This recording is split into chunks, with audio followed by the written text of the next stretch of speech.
สต็อกสินค้ามาแล้วแต่ขายบ่ได้ดีอย่างที่คิดขายได้แต่อาทิตย์ละอัน2 อันหรือว่ามื้อละอัน2 อันซึ่งมันบ่พอกับเงินที่ลงทุนไปมีหลายคนเลยเนาะที่ประสบปัญหานี้แล้วมาปรึกษากับตุกตาสำหรับคนที่งบหน่อยๆเด้อที่แบบยังบ่มีทุนหนาคือคนอื่นหั่นนะสิ่งที่ครูตุกตาจะแนะนำคือให้เจ้าเอาแฮงเจ้านี่แหละเฮ็ดก็คือเอาเฮ็ดคลิปลงมื้อละ3 คลิปถ้าหากว่าเจ้าเฮ็ดคลิปลงมื้อละ3 คลิปมันก็จะเฮ็ดให้เจ้านี่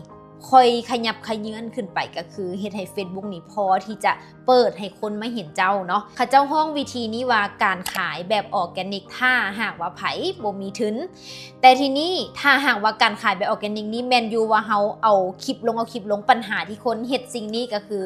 พอเอาคลิปลงนะมันต้องอาศัย1หัวใจ2ความถี่3ปริมาณและความเป็นวินัยตรงนี้แหละที่เฮ็ดให้คนตายกันหลายนะก็คือ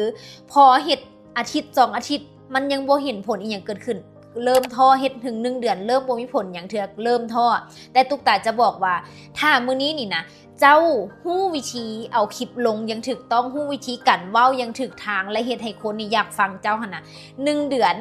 เต็มที่นะ1 เดือนมันจะเริ่มเห็นผลแต่ถ้าไผที่บอกว่าค่อยบ่ฮู้วิธีเฮ็ดแต่ค่อยเฮ็ดแบบมั่วๆไปเจ้าอาจจะเริ่มเห็นผลอาจจะ3 เดือน6 เดือนเพราะว่าอย่างเจ้าต้องไต่เต้าเจ้าต้องเบิงเจ้าต้องวิเคราะห์เจ้าต้องนั้นมันอาจจะซาแดดคือของครูตุกตาเนาะครูเนี่ยเป็นครูอยู่แล้วครูฮู้วิธีเฮ็ดอยู่แล้วครูกับมาปั้นช่องออนไลน์เนี่ยทุกแพลตฟอร์มเนี่ยให้สามีครูเนาะครูเฮ็ดประมาณแค่1 เดือนนี่คือบอกเลยว่าระเบิดเลยขึ้นมาแบบคนติดตามขึ้นมาปึ๊บหลักแสนวิวฉะนั้นแล้วมันเฮ็ดให้ลูกค้าทักเข้ามาซื้ออะไรซื้อเครื่องมาซ่อมรถน้ำสามีครูบอกหลายจากที่ลูกค้าพอมีแต่ว่าพอเฮ็ดออนไลน์นำมันเฮ็ดให้คนแบบฟึบเข้ามาเป็นอย่างซี่เลยภายใน1 เดือนเท่านั้นที่เฮ็ดแล้วมันตืบขึ้นไปฉะนั้นถ้ามื้อนี้เจ้า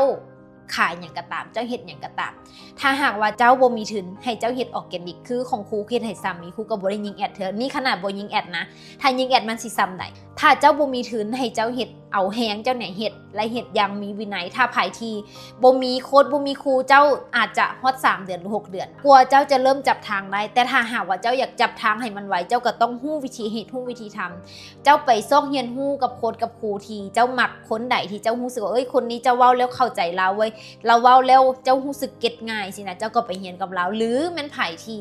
มักสไตล์ในการสอนแบบที่ครูตุกตาสอนเนาะเจ้าสามารถเข้ามาเรียนกับครูตุกตาได้ครูตุกตาเปิดคอร์สสอนเรื่องการเฮ็ดคลิปการเว้าการตัดต่อเฮ็ดจังไดให้คนอยากฟังอยากเบิ่งเฮาเฮ็ดแบบใดเดี๋ยวคอนเทนต์จังไดครูสอนอยู่ในนี่จะมีชื่อว่าคอร์สขายออนไลน์ทั้งรัดช็อตคัทมือโปรใครที่สนใจเรียนพิมพ์คำว่าสนใจใต้คลิปนี้หรือทักเข้ามาสอบถามรายละเอียดกับแอดมินได้เลยสำหรับคลิปนี้ครูลาไปก่อนแล้วเจอกันในคอร์สสำหรับคลิปนี้สบายดี